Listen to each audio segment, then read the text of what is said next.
Kapag na-file na daw yung affidavit of reappearance, halos wala nang pag-asa yung second wife.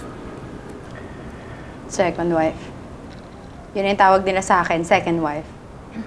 Shai, I think this is it na. Nagawa mo ng lahat ng pwede mong gawin para mabawi si Jordan. Halos patay mo lang ang sarili mo, di ba? Na-effective sana kung hindi mo ako nilaglag. Sorry, no? Shai, alam mo, tama naman si Leslie. Tama na. Tigilan mo na si Jordan, pakawalan mo na siya. Hindi! Hindi ako naniniwalang wala kang laban sa kanila. Alam mo, pinapasabi lang nila yan sa'yo para sumuko ako.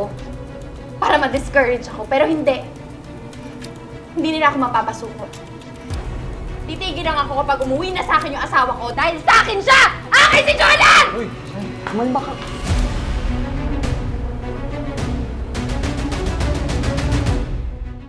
Technically kasi tama ang ginagawa ng asawa mo. He just wants to restore his marriage to his first wife.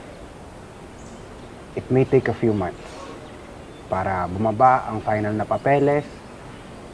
Pero most likely, i-declare na null and void ang kasal mo with Jordan Manansala. And?